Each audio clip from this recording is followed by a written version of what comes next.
시냇물 소리와 나무 그림자 함께 맑고 깨끗한데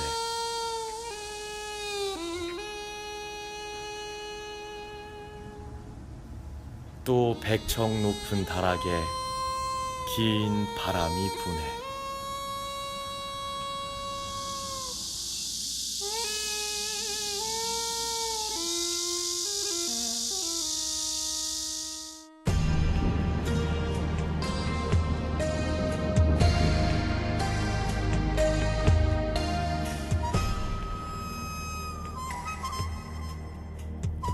고창군 무장면 성내리에 위치한 무장읍성.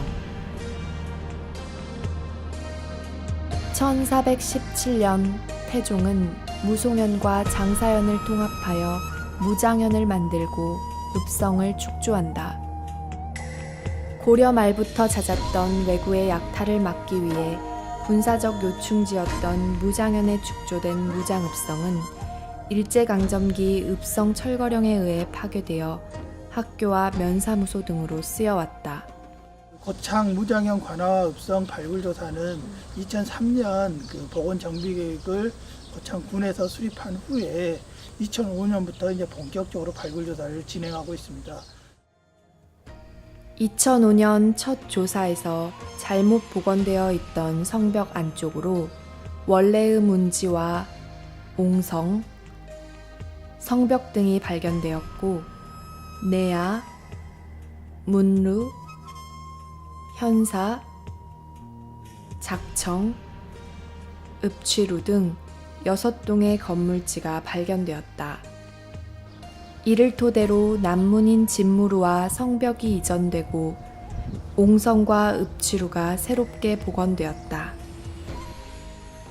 토성으로 알려져 있었던 무장읍성은 2006년 2차 조사를 통해 전체 성벽이 바깥쪽은 석축으로 안쪽은 내탁으로 이루어진 석축성으로 밝혀졌다. 많이 훼손되었던 남벽은 복원이 진행 중이고 흙으로 덮인 채 보존되어 온 서벽과 북벽은 더 이상 훼손되지 않도록 정비한 상태이다.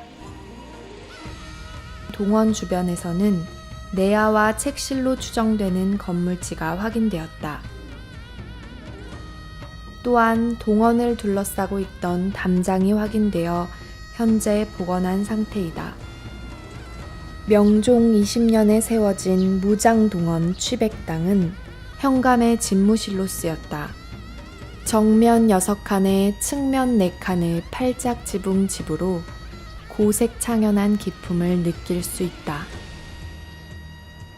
복원된 동원의 아문을 통해 보이는 연지 역시 4차 조사 때 발굴되어 지금의 모습으로 복원되었다.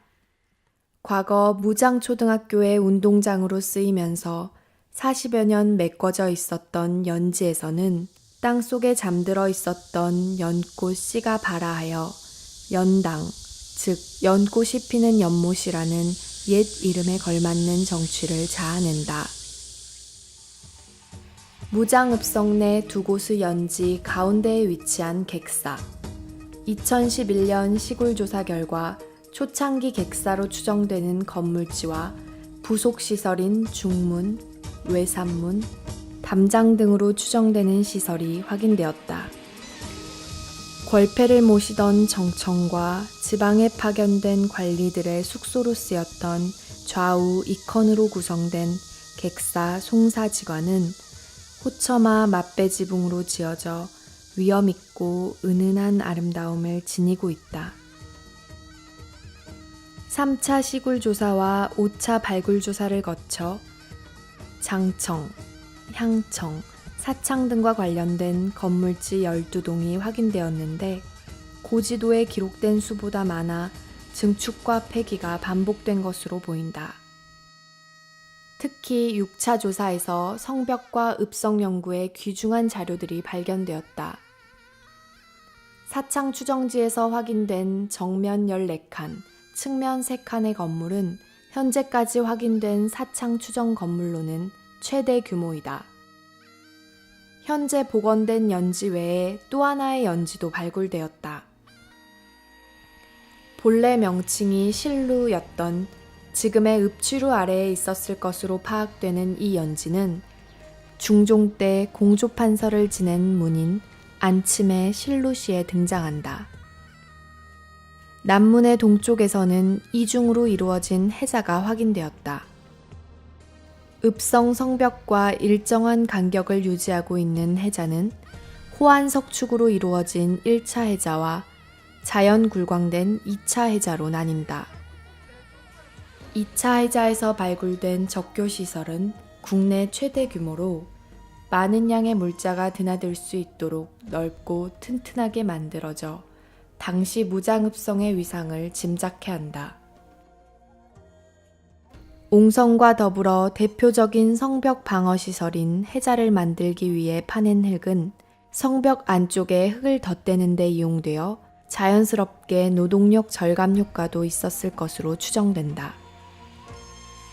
고창군의 세밀한 계획과 11년여간에 걸친 꾸준한 발굴 조사와 정비 과정을 통해 예외적으로 발굴과 복원이 동시에 이루어진 무장읍성은 이제 옛 세월을 따라 거닐 수 있는 쉼터가 되었다.